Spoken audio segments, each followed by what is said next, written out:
Next up, it's the Demon Tweaks Yokohama Stock Hatch Championship, and last year the title went the way of Tom Bell. He also had success in the end of season 6-hour Burkitt relay race, winning that with his team that also included Nathan Saunders, Shane Deegan and Lee Deegan. And yesterday it was Lee that took the win in the first round of the 2014 championship here at Brands Hatch. I found out how he did it. Well, Lee, it was your brother Shane that was fastest in qualifying for the first stock hatch round, but you've come away with the win. How did you do it? Well, I kept hassling my brother at the start of the race. I mean, in the first corner, Tom come from 10th to 3rd, so I was a bit shocked at that, so I knew I had a tough job on my hands. The smart cars were getting in the way a little bit, which maybe helped me to pass Shane, but they certainly held me up when I was trying to get away from Tom. Absolutely, but Tom, you know, he was the champion last year, obviously didn't give you any rest at all in the second half of that race. No, not at all. I mean, he's a champion, so we know what he's capable of. I was just trying to keep him behind and keep my head down and fight to the flag.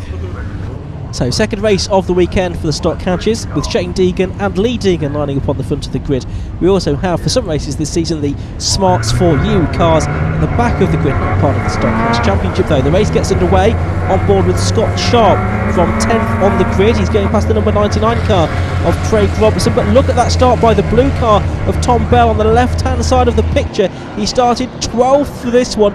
He's already up towards that 4th or 5th positions as the cars climb up towards Druids for the first time. Carl Swift it is in the green car, the ex-Rob Drake machine, that's in 3rd position, trying to go 2nd as well, isn't he, I think, as they head down towards Graham Hill Bend for the first time. But it's the two Deegan brothers that are 1st and 2nd at the moment. It's the 28 car of Shane that's ahead, but look, Tom Bell has made it up to 3rd place by halfway around the opening lap from 12th on the grid.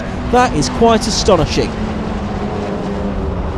Well, Tom Bell, what can he do from here? He'll find it more difficult going from now on as we watch the number 34 car of Scott Sharp trying to find a way past on the inside of newcomer Toby Byrne, having his first race in the, or first 2 races in the Stock Hatch Championship here at Brands Hatch this weekend. And look at this, the 3 cars side by side for the lead, and oh, I thought Tom Bell was going to get squeezed by the 2 Deegan brothers there. Fortunately, I don't think any contact was made. The 2 Deegans are now side by side and Lee Deegan has gone through. The 48 car takes the lead with the orange livery on the black background. So Lee Deegan, yesterday's winner, takes the lead. And is Tom Bell going to go up to 2nd at Druids? He's on the inside line for the approach, now on the outside line for Graham Hill Bend, the left-hander. Can Shane Deegan hold on? Yes, he can, for the moment at least. But already Lee Deegan has made a bit of a break by about 3 car lengths, because Shane Deegan was having to drive very defensively there to keep Tom Bell at bay. It's only about 6 months ago that these 3 drivers were teammates along with Nathan Saunders in the Burkitt 6-hour relay race, but now they are fierce competitors. Tom Bell there had a look on the inside of Shane Deegan, who went a bit wide there at Clearways. The 2 of them are going to be side by side now coming out of Clark Curve. They're going to be virtually dead heating as they come across the line this time, but it's just going to be the blue car, I think, or is it, of Tom Bell that has his nose in front? Well, he might have done over the line, but it's the black car back ahead. But Tom Bell has the inside line for Paddock Hill Bend, clipping the curb there. That possibly slightly unsettles the car. There's some dust being kicked up by someone further up, presumably Lee Deegan. And now Shane Deegan, the ex-auto grass racer, getting a bit sideways there on the Druids Hill Bend corner. Carl Swift, another ex-auto grasser, is there in 4th position in the lime green machine, getting out of shape a bit further back. I think that's Paul Jarvis in 5th place. 6th place, which with the number 9 car of Steve Polsland, who had, I think he had a podium finish at Silverstone during the course of last season.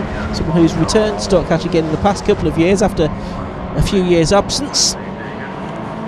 Well, is it all settling down? Dare we say that at the front of the field? Palston there with the purple roof on the white car, chasing after Paul Jarvis, who finished 5th in the championship last year. Really came on strongly during the 2013 season, did Paul. He's been racing for about 4 years now in the Stock Hatch Championship, initially driving the car to the circuits himself. On the road, here's Scott Sharp then, number 34. Dropping down the hill towards Druids they go then, towards Graham Hill Bend, I should say. It looked like he'd still got Toby Byrne up ahead of him there. Not doing too badly on his first outing. Failed to finish yesterday, unfortunately, so he'll be keen to get his first race finish under his belt. Meanwhile, for 4th, 5th and 6th, I think Paul Jarvis is closing in on Carl Swift a little bit now. Polsland going with him as well, over the line to complete another lap of this Indy circuit. Stock Cash is such great fun still. Mainly it's the Citroen Saxos that we see, but there are a few Peugeot 106s in the field as well. Driver had to do a lot of work overnight to get the car back out for today was Phil Law. He got caught up with an incident yesterday and the front end of the car was badly damaged. Philip Wright you can see there in the yellow coloured car, and Scott Sharp has now got ahead of the 77 car of Toby Byrne, driver from Silver End in Essex, 19 years of age, motor mechanic. Oh, and Philip Wright there has got a long way off the circuit. He rejoins, having lost a couple of positions as a result of all of that. You can see now the Saxos are getting in amongst the smart cars that are quite a bit slower, racing for their own separate series of races, but sharing grids with Stock Catchers at some events this year. Oh, and that's sad to see. Problems for number 72, Ben Forbes, the 34-year-old aerospace engineer from Hemel Hempstead. Looks like his race is run. Yesterday he finished in 11th place, but no finish for him today. Well, the leaders are right together now.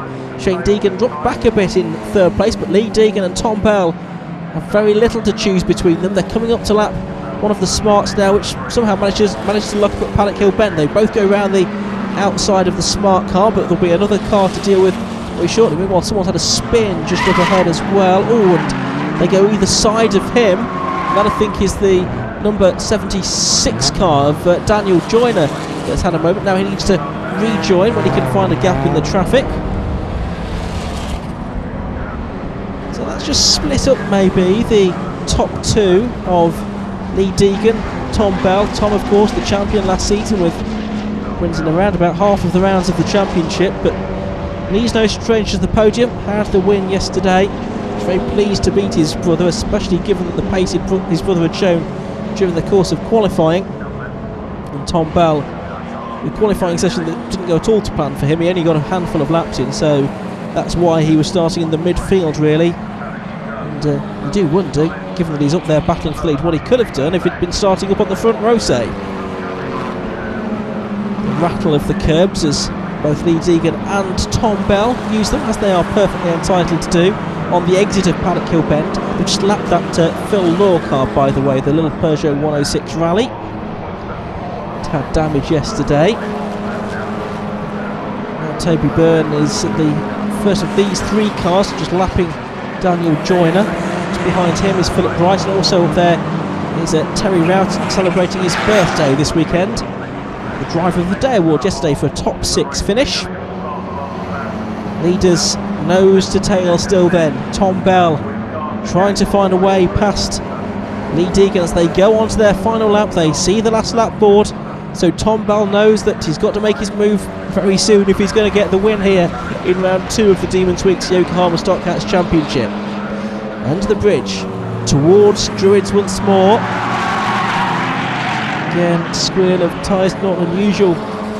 Stock Cat, of course, the cars do run on these Yokohama tyres. Oh, and look at this gaggle of back markers ahead of them that they've got to deal with. They're going to get these just as they come up to Surtees. There's a smart car, and there's a couple of the slower Stock Catches in there as well, and I think that has delayed Tom Bell a little bit. There wasn't much of a gap left between himself and the smart car there, and Tom Bell loses 3 or 4 car lengths because of that.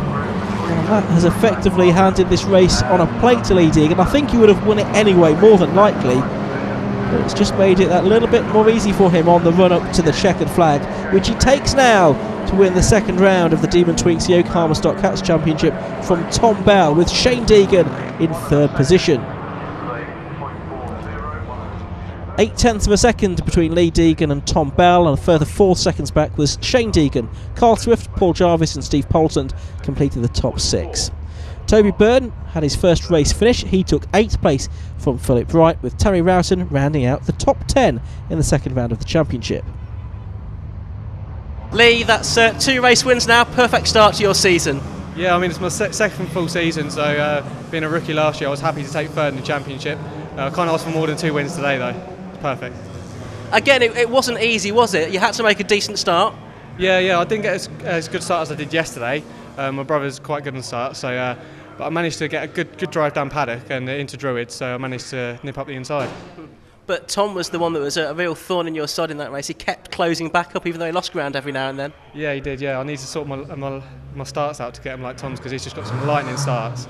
From I think he was 12th on the grid, coming up to 3rd by the second corner. He really is quick. Tom, 2 second places from this weekend. Are you happy with that? Yeah, definitely, because of the qualifying, 10th and 12th on the grid, so yeah, to get 2 seconds is a bonus, to be honest, and it's good points on the championship board to start the season. Yeah, and in both of those races you made a really good start to make up a lot of those places very quickly. Yeah, I don't think I've ever had as good start as I did yesterday in the first race. Today was a little bit different, but I had to just go on the outside of paddock and then managed to do a few more up into Druid, so yeah, it was a good start to both races really, and it's where you need to make it count, because if you get stuck around here, you're going to struggle a bit on traffic to start with. So you had to just got to try and keep with Lee and Shane at the beginning of the race. Shane, 2 third positions for you this weekend. I guess after getting pole position, not quite what you were hoping for. No, not what I was hoping for really, but we had a few problems with the car, changing shock absorbers and stuff. So 2 third positions is I'll take the points. It's good enough. I guess it does mean that for Snetterton you're not going to have quite as much success ballast as Tom or your brother Lee. No, yeah, that's right. I'm good around Snetterton as well. I've had a few wins around there, so we'll go there with good spirit and hopefully get a few points back.